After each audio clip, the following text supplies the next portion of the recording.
जय Hind friends, welcome back to our YouTube channel. Friends, आज के इस वीडियो के अंदर एक क्वेश्चन की बात करेंगे जो कि हमारा बेस्ड है आयन एक्सचेंज प्रोसेस के ऊपर।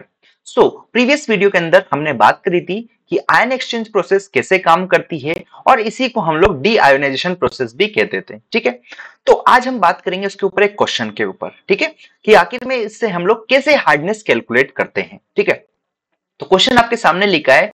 यहाँ पर सबसे पहले हम क्वेश्चन पढ़ते हैं, देन मैं आपको इसके सॉल्यूशन बताऊंगा कि आफ्टर ट्रीटिंग 10 की power 4 litre of water bye ion exchanger, मतलब ये वाटर कैसा है, मेरा हार्ड वाटर है। तो इसको ट्रीट करते वक्त जो केटाइनिक रेजिन्स रिक्वायर्ड है, डेट इज जिसको हमने आर एच पॉजिटिव कहा था, मेरे ख्याल से आपको पता होगा अगर आपने प्रीवियस वीडियो देखा है। तो उसको जो वॉल्यूम रिक्वायर्ड है वो मेरा है, मानो इसको मैं V1 कह देता हूं, 200 लीटर है ना। और इसकी जो नॉर्मलिटी है इसको N1 कह देता हूं, जो कि मेरे को 0.1 नॉर्मलिटी है। मेरे ख्याल से नॉर्मलिटी से आप लोग फेमिलियर होंगे। ठीक है, फिर किसकी नॉर्मलिटी ऑफ HCl एंड बोला गया एनाइनिक रेजिन्स जो रिक्वायर्ड है, जिसको हम लोग किस नाम से डिनोट कर रहे थे, ROH माइनस से। इसका वॉल्यूम जो है फ्रेंड्स वो इतना कुछ है। साथ में अगर हम आगे बात करें तो इसकी नॉर्मलिटी भी हमको दी गई है, बोला गया हार्डनेस निकालो।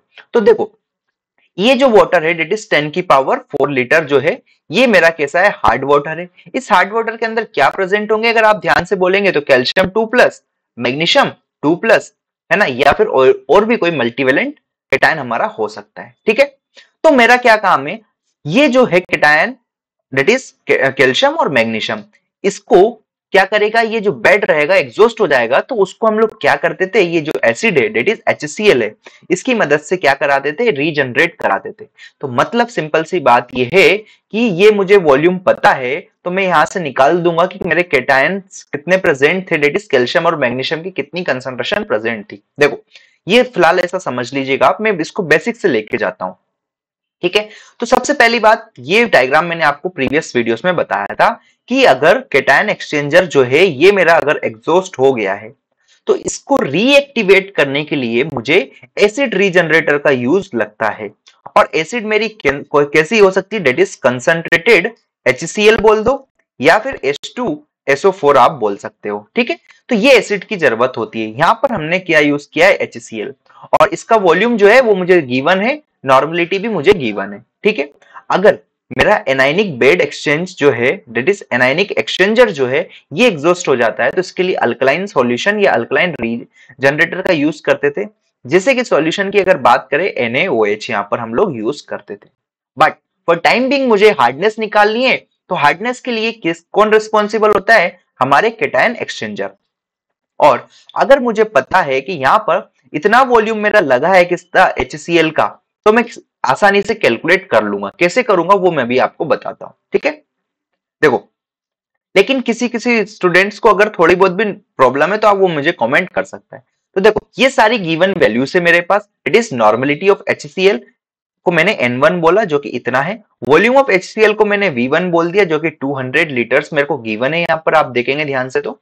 ठीक है, वॉल्यूम ऑफ हार्ड वाटर जो है डेट इज ये है V2, इसको मैंने V2 बोल दिया, और नॉर्मलिटी ऑफ हार्ड वाटर मुझे पता नहीं। ठीक है, नॉर्मलिटी क्या डिनोट करती है कि ग्राम इक्विवेलेंट्स कितने प्रेजेंट है पर लीटर में। डेट इज अगर मैं बोलूं यहां पर सिंपल सा, नॉर्मलिटी इज इक्वल्स टू ग्राम, ठीक है, इक्विवेलेंट पर लीटर।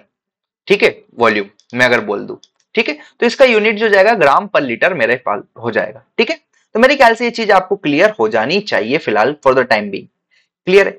अब आगे आपको ये रिलेशन जो है इससे आप बचपन से फेमिलियर है, डेट इज N1V1 बराबर N2V2। तो मुझे N1V1 की वैल्यू पता है, N2 मुझे पता नहीं है, V2 मुझे पता है, तो यहां से N2 निकाल लेंगे क्या। ठीक है, देखो यहां से आप N1V1 की वैल्यू इसमें सब्स्टिट्यूट करना, N1V1 और V2 की वैल्यू डाल देंगे, तो यहां से आपको क्या मिल जाएगा फ्रेंड्स, N2 मिल जाएगा, that is normality of hard water. N2 क्या है मेरा, नॉर्मलिटी ऑफ हार्ड वाटर। अब जैसे ही आपको नॉर्मलिटी ऑफ हार्ड वाटर मिला, तो स्ट्रेंथ ये आपको पता होना चाहिए कि strength of hardness in terms of calcium equivalent जो रहती है, डेट इज स्ट्रेंथ जो रहेगी मेरी, strength of hard water is equals to friends होता है नॉर्मलिटी इनटू, डेट इज ये जो 50 है, 50 क्या है मेरा, इक्विवेलेंट वेट है किसका, हमारे कैल्शियम कार्बोनेट का। कैसे निकालते थे ये मैं आपको ऑलरेडी एक्सप्लेन कर रखा हूं पहले वाली वीडियोस के अंदर।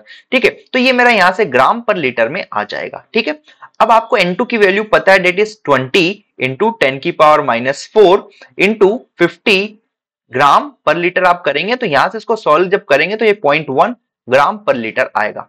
ठीक है, अब 0.1 ग्राम पर लीटर को आपको मिलीग्राम में अगर कन्वर्ट करना है तो मैं क्या करूंगा, 0.1 इंटू 1000 कर दूंगा, तो ये मेरा हो जाएगा क्या, मिलीग्राम पर लीटर।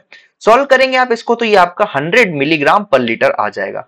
और आप जानते हैं, मैं ऑलरेडी डिस्कस कर चुका हूं कि मिलीग्राम पर लीटर बराबर पीपीएम होता है। तो मैं सिंपल सी भाषा में कह सकता हूं कि मेरे इस गिवन सैंपल के अंदर कितना हार्डनेस जो है वो 100 पीपीएम था। समझ आया होगा मेरे ख्याल से हमने क्या किया। मैं फिर से एक बार आपको एक्सप्लेन कर देता हूं हमने क्वेश्चन के अंदर क्या किया। क्वेश्चन के अंदर मुझे गिवन था डेट इज इतना वॉल्यूम है किसका, हार्ड वाटर का, जो कि मेरे को आयन एक्सचेंजर से ट्रीट करना था।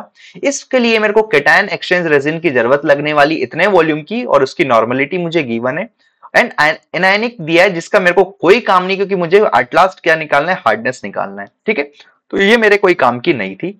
मैंने यहां से ये सारी वैल्यूज निकाल ली। V2 मैंने बोल दिया हार्ड वाटर के वॉल्यूम को, N2 उसकी नॉर्मलिटी को, N1 V1 मेरा क्या हो गया, HCl जो रिक्वायर्ड है उसका वॉल्यूम और उसकी नॉर्मलिटी। यहां से सीधी सिंपल सी एवरग्रीन इक्वेशन है, N1 V1 इसका मैंने यूज किया, वैल्यू सब्स्टिट्यूट करी, N2 आया। और मुझे बस एक फॉर्मूला ध्यान रखना है कि स्ट्रेंथ ऑफ हार्ड वाटर जो होती है नॉर्मलिटी इंटू कंसंट्रेशन ऑफ हमारा कैल्शियम कार्बोनेट की इक्विवेलेंट। तो यहां से सीधे सीधे क्या कर देंगे आप, जो कैल्शियम कार्बोनेट इक्विवेलेंट से उससे मल्टीप्लाई कर देंगे ग्राम पर लीटर में इसकी कंसंट्रेशन से, तो यहां से आपको इतना ग्राम मिलेगा। इसको आप मिलीग्राम में कन्वर्ट करेंगे तो यहां से आपको हार्डनेस मिल जाएगी। मतलब सिंपल सी भाषा में कह सकते हैं कि इनिशियल में जो हार्डनेस प्रेजेंट थी वाटर के अंदर वो हमारी कितनी थी, 100 पीपीएम थी। और इसको ट्रीट करने के लिए हमको कितना वॉल्यूम लगा एसिड का, रीजन इतना लगा हमको 200 लीटर, और उसकी नॉर्मलिटी 0.1 रहेगी। तो ये आपका आंसर होने वाला है। आई होप ये क्वेश्चन आपको क्लियर हुआ होगा। समझ में आया तो लाइक करें, शेयर करें और चैनल को सब्सक्राइब करें। Thank you for watching this video. मिलते हैं नेक्स्ट वीडियो में। Till then keep learning, keep growing. Bye bye.